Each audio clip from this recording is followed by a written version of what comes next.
The Discovery in Snowtown. May 20th, 1999. Police enter a disused bank on Railway Terrace in the small town of Snowtown, South Australia. They're not expecting much. Perhaps dust, maybe abandoned files. But what greets them instead is a stench so overwhelming that it forces them back out onto the street. Inside the vaults, sealed in 6 heavy plastic barrels, they uncover human remains. It's a discovery so shocking that it will change the way Australians think about crime in their country. The case that comes to be known as the Snowtown murders is not the story of a single night, but of years of violence, control, and manipulation. Before the nightmare was exposed, 12 people will have lost their lives.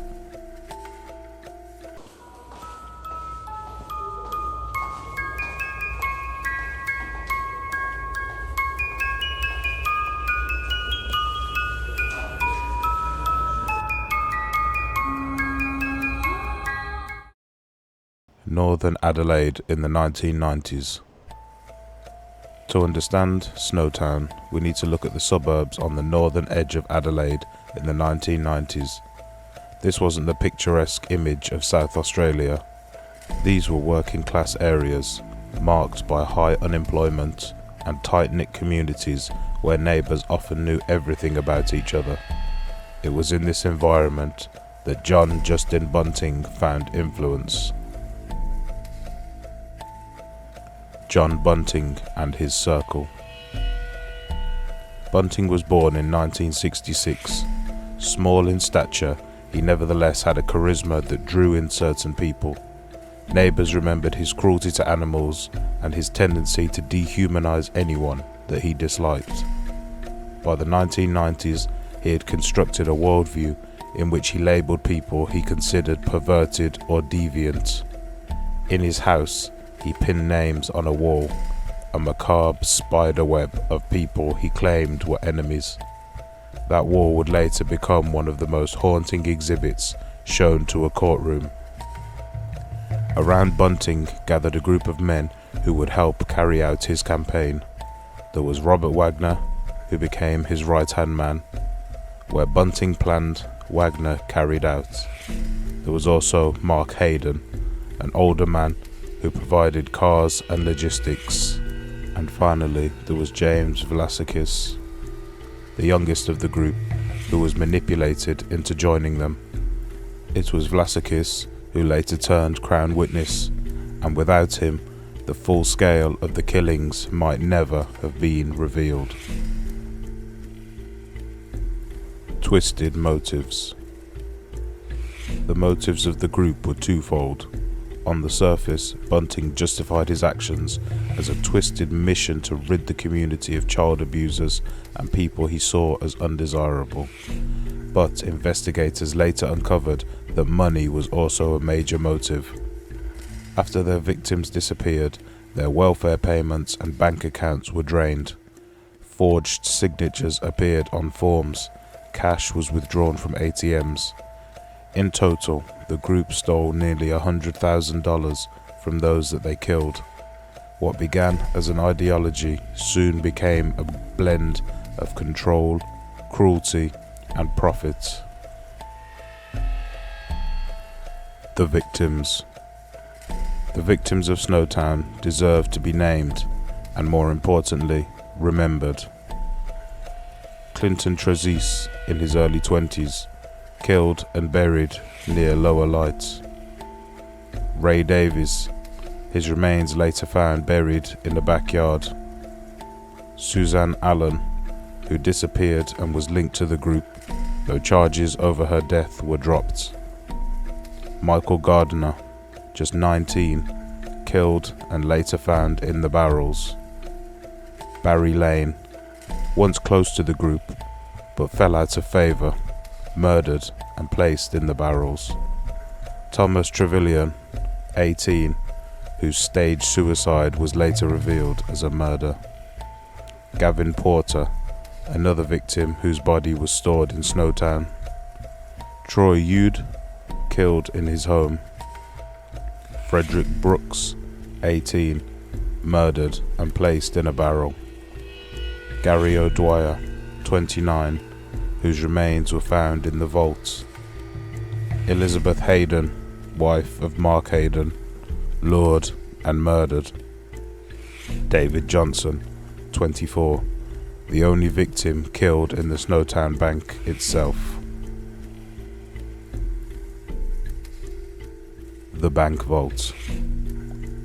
By 1999, the group was running out of places to hide bodies. Suburban backyards and homes were becoming too risky. Hayden leased the old bank in Snowtown, seeing its steel vaults as the perfect storage place. Inside, they placed 6 plastic barrels, sealed tight.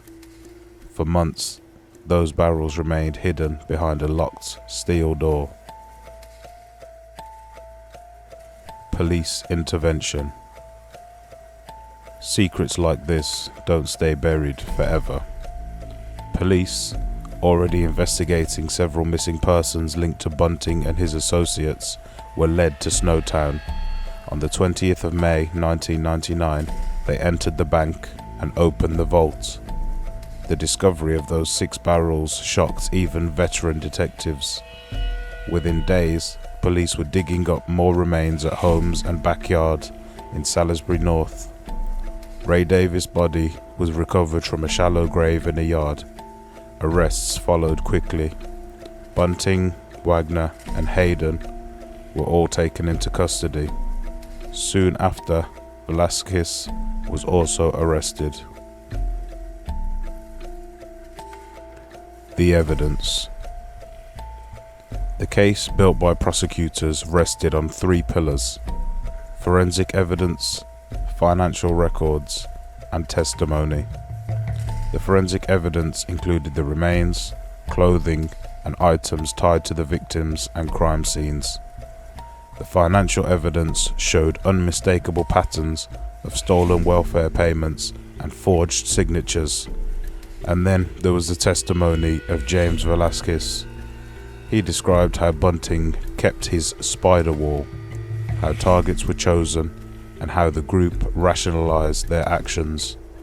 His words filled in the horrifying blanks that the evidence alone could not. The trials. The trials that followed were some of the longest and most expensive in Australian history. The first trial, for Bunting and Wagner, began in 2002 and lasted nearly 11 months. More than 200 witnesses testified. In September of 2003, both men were convicted and sentenced to life imprisonment with no chance of parole. Later, Mark Hayden was convicted of assisting the crimes and received a long sentence, while James Velasquez, who had pleaded guilty, was sentenced to life with a non-parole period of 26 years. The aftermath. The community of Snowtown was forever changed. The old bank building was demolished, and homes tied to the crimes were destroyed. For years, the town lived under the shadow of its unwanted reputation. In 2011, the film Snowtown brought renewed attention to the case, and while some praised it for exposing the truth, many families felt that it reopened wounds that never healed. Even decades later, the story is not over. In 2024, Mark Hayden was released under supervision, sparking renewed anger from victims' families. James Velasquez has since also become eligible for parole review, while Bunting and Wagner remain behind bars, never to be released.